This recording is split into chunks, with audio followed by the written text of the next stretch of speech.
Not every day did Thompson consult his health by taking a country walk. One very fine afternoon found him busily writing at 3 o'clock. Then he stretched himself and rose and walked out of his room into the passage. Facing him was another room, then the stairhead, then 2 more rooms, one looking out to the back, the other to the south. At the south end of the passage was a window to which he went, considering with himself that it was rather a shame to waste such a fine afternoon. However, work was paramount just at the moment. He thought he would just take 5 minutes off and go back to it, and those 5 minutes he would employ, the Betses could not possibly object, to looking at the other rooms in the passage, which he had never seen. Nobody at all, it seemed, was indoors. Probably, as it was market day, they were all gone to the town, except perhaps a maid in the bar. Very still the house was, and the sun shone really hot. Early flies buzzed in the window panes. So he explored.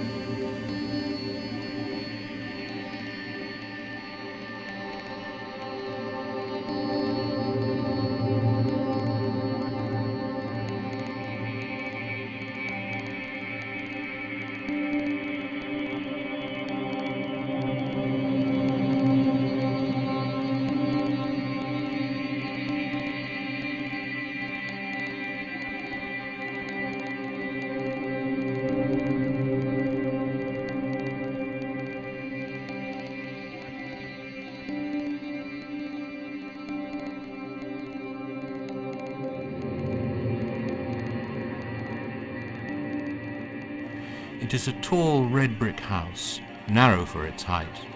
Perhaps it was built about 1770. The top of the front is a low triangular pediment with a round window in the centre. Behind it are stables and offices, and such garden as it has is behind them. Scraggy Scotch firs are there. An expanse of gorse-covered land stretches away from it. It commands a view of the distant sea from the upper windows of the front. A sign on a post stands before the door, or did so stand, for though it was an inn of repute once, I believe it is so no longer. To this inn came my acquaintance, Mr. Thompson, when he was a young man, on a fine spring day, coming from the University of Cambridge, and desirous of solitude in tolerable quarters and time for reading. These he found, for the landlord and his wife had been in service and could make a visitor comfortable, and there was no one else staying at the inn. He had a large room on the first floor commanding the road and the view, and if it faced east, why, that could not be helped. The house was well built and warm. The house was well built and warm.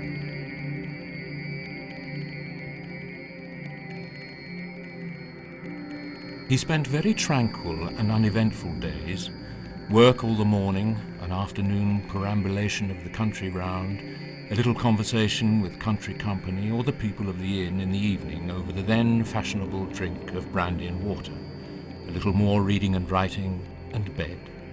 And he would have been content that this should continue for the full month he had at his disposal. So well was his work progressing, and so fine was the April of that year. One of his walks took him along the northern road, which stands high and traverses a wide common called a heath. On the bright afternoon when he first chose this direction, his eye caught a white object some hundreds of yards to the left of the road, and he felt it necessary to make sure what this might be. It was not long before he was standing by it, and found himself looking at a square block of white stone, fashioned somewhat like the base of a pillar, with a square hole in the upper surface. Just such another you may see at this day on Thetford Heath. After taking stock of it, he contemplated for a few minutes the view, which offered a church tower or two, some red roofs of cottages, and windows winking in the sun and the expanse of sea, also with an occasional wink and gleam upon it, and so pursued his way. In the desultory evening talk in the bar, he asked why the white stone was there on the common. "Ah, old-fashioned thing, that is," said the landlord, Mr. Betts. "We was none of us alive when that was put there." "That's right," said another. "It stands pretty high," said Mr. Thompson. "I dare say a sea mark was on it some time back." "Ah, yes," Mr. Betts agreed. "I have heard they could see it from the boats, but whatever there was, it's fell to bits this long time." "Good job too," said a third. "'Tweren't a lucky mark, by what the old men used to say. Not lucky for the fishing, I mean to say." "Why ever not?" said Thompson. "Well, I never see it myself," was the answer. "But they had some funny ideas. Why, I mean, peculiar, them old chaps. I shouldn't wonder but what they made away with it themselves." It was impossible to get anything clearer than this. The company, never very voluble, fell silent, and when next someone spoke, it was of village affairs and crops. Mr. Betts was the speaker. Not every day did Thompson consult his health by taking a country walk. One very fine afternoon found him busily writing at 3 o'clock. Then he stretched himself and rose and walked out of his room into the passage. Facing him was another room, then the stairhead, then 2 more rooms, one looking out to the back, the other to the south. At the south end of the passage was a window to which he went, considering with himself that it was rather a shame to waste such a fine afternoon. However, work was paramount just at the moment. He thought he would just take 5 minutes off and go back to it, and those 5 minutes he would employ, the Bettses could not possibly object, to looking at the other rooms in the passage, which he had never seen.